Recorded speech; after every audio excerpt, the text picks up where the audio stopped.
She chose the wrong god. Every 1,000 years, the sun goddess Medea was allowed to walk in flesh. 7 years to feel grass beneath her feet, wind through her black hair, and that strange ache of a human smile. And this time, she wanted a daughter. From the heavens, she searched for a god who could hold what she could not keep, and she chose Arua Mazda. He was radiant in his own way, a keeper of plants, of order, of quiet wisdom.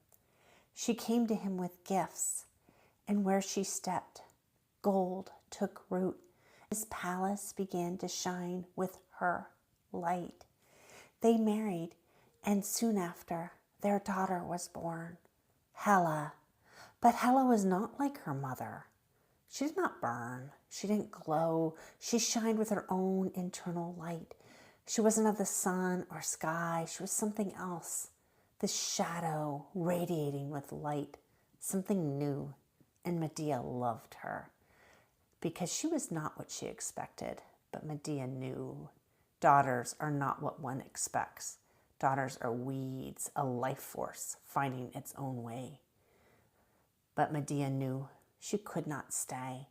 And she told Hela she had to return home. In 1,000 years, they would be together again. But she had that warm fire in her veins. But it would be up to her to find her own power.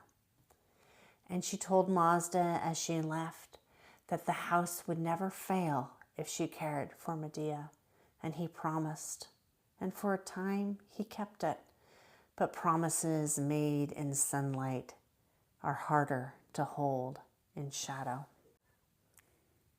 After Medea returned to the sun, the palace dimmed. At first, Mazda stayed close to Hela, but the light strained in his eyes and loneliness found him again. He chose again, this time someone smaller, a demigoddess, her father, a river nymph, Phyllis. She was weak, silver, and beautiful, her heart cold as her river father had stolen the life of her own mother. She did not glow, and that made him comfortable.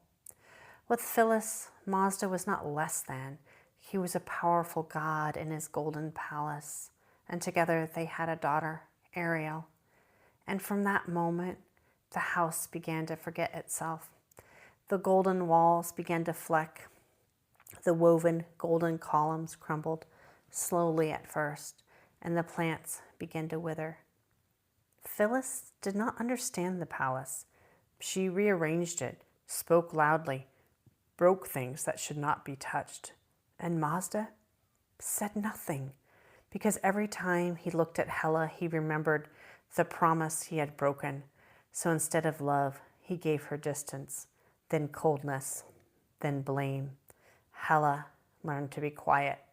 Her only companion, the small tiger, its eyes the same gold as her mother's. It never grew taller than her knee, laying on her chest, the purr capturing the cicadas, capturing the night sky and warmth itself. The years passed and that gold cracked. The towers leaned. A shadow gathered over the house. And when that protection finally failed, something else arrived. Not invited, never invited. Loki. He came bearing gifts, smiling, asking for Hela as his bride. Her father refused, as Hela was not worth the trickster's wealth, and Ariel would need the protection of a great god. Then Loki left with everything, the treasure, the order, and Ariel, not as a bride, but just as a passing interest. And Mazda was humiliated. In his shame, he turned on the one thing that had never left, Hela. And that was the moment she understood. The house could not hold her, so she left, not in anger, but with certainty. And her father's palace crumbled into sand as she walked out the gates. She did not look back.